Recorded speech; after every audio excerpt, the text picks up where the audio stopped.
હોવાથી તો છે, પણ એમણે શિક્ષણની પણ એટલી બધી ચિંતા કરે છે. ગયા વર્ષે ગાંધીનગરની અંદર ઇનામ વિતરણ કાર્યક્રમ કર્યો હતો, ત્યાં આગળ પણ ચંદુભાઈ ભોજનદાતા બન્યા હતા. અમે કાંકરેજી પરગણામાં ઇનામ વિતરણ કાર્યક્રમ કર્યો, ત્યાં પણ ભોજનદાતા બન્યા. અને અમે શિક્ષક છીએ, અમે જેટલી ચિંતા નથી કરતા એના કરતાં વધારે ચિંતા ચંદુભાઈ કરે છે. હમણાં એમનો ફોન આવ્યો મને કે સાહેબ ગયા વર્ષે પ્રોગ્રામ કર્યો તો આ વર્ષનું શું થયું? મેં કીધું જે 8મો મહિનો આવે એટલે ચાલુ કરીએ. મને કે ભોજનદાતા હું છું કે તમે ચિંતા ના કરતા.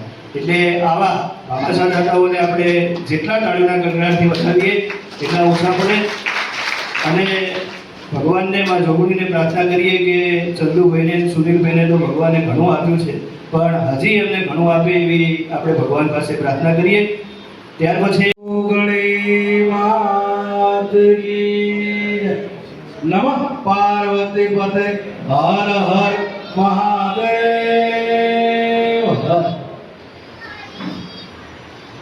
આજે વઢિયાર પરગણા આયોજિત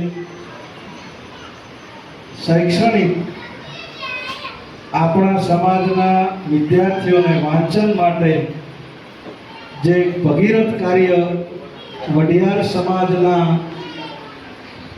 કમિટીના તમામ પ્રમુખ મંત્રી અને તમામ સભ્યોએ જે સરસ મજાનું આયોજન કર્યું છે તેમાં પધારેલા ખંભાતથી આપણા સમાજના બાહુબલી એટલા માટે કહેવાય, કોકને થાપ તોડીને આવતો રહે બાહુબલી ના કહેવાય, જેમ તેમ ઝઘડો કરી કરે એને બાહુબલી ના કહેવાય.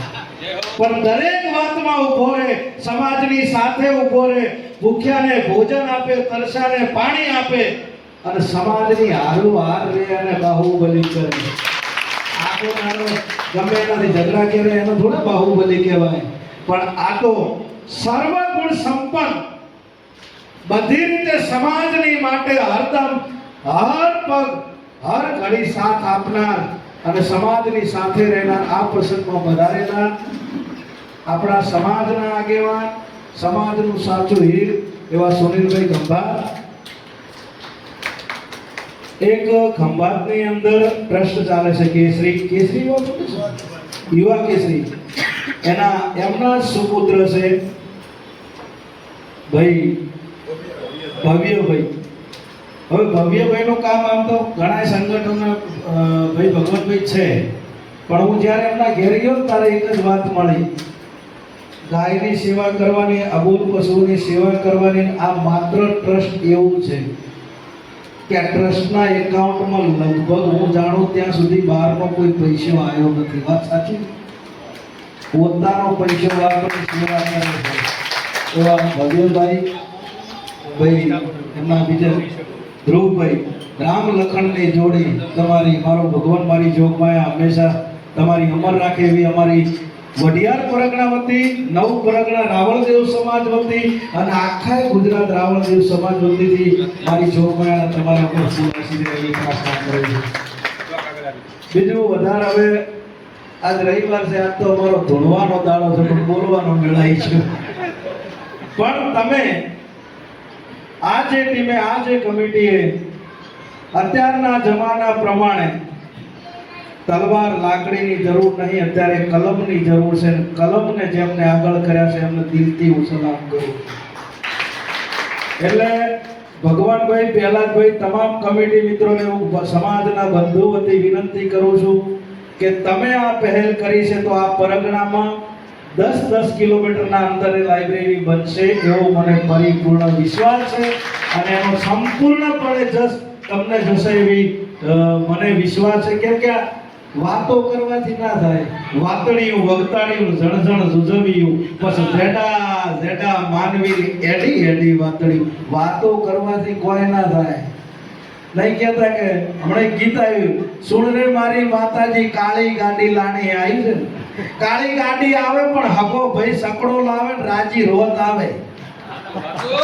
હકો ભાઈ પાડોશમાં કોઈ ખારું કરે તમે રાજી રોત કાળી ગાડી આવે. નકે પછી આનું ડીઝલ ના બળે એટલું તમારું લોહી બળે કોદાડો ના આવે. હું માતા એવું કહું છું, હું માતા એવું કહું છું. સમાજના હર કામમાં રાજી રહે, ભાઈના કામમાં રાજી રહે એને સમાજ બંધુ કહેવાય. હજુ ગાડી લાયો ના હોય ને વિચાર કરે કે હવે હપ્તા છે ના ભરી તારે શું જોવાનું, ઈ ભરશે તારે બેહવા તાજે રાજી રે. રાજી રહેવું આપણા સમાજના કામમાં આ બહુ મસ્ત મજાનું કામ કર્યું છે.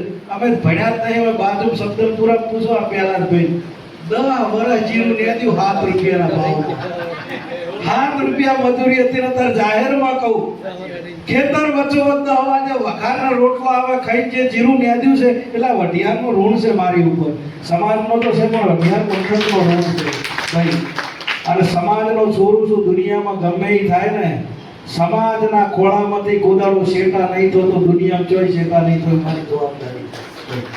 એટલે તમે હળીમળી જે કામ કર્યું છે, મારી ગાલી ગેલી ભાષામાં જે હું તમને કહું એ તમે મને સાંભળ્યો એ બદલ તમારો આભાર. આવા અનેક કાર્યો કરતા રહો અને જે જગ્યાએ જરૂર પડે સુનિલભાઈ તો તૈયાર છે, પણ ફૂલ નહીં તો ફૂલની પાકડી અમારા લાયક કોઈ પણ કામ કરે અડધી રાતે દરવાજા ખુલ્લા છે, આવજો. જે બનશે અમારાથી થતું ગલાતભાઈ ઉમેશભાઈ અમે કરીશું. તો આટલું કહી હું મારી વાતને વિરું છું. ભારત માતા કી જય. અસ્તુ.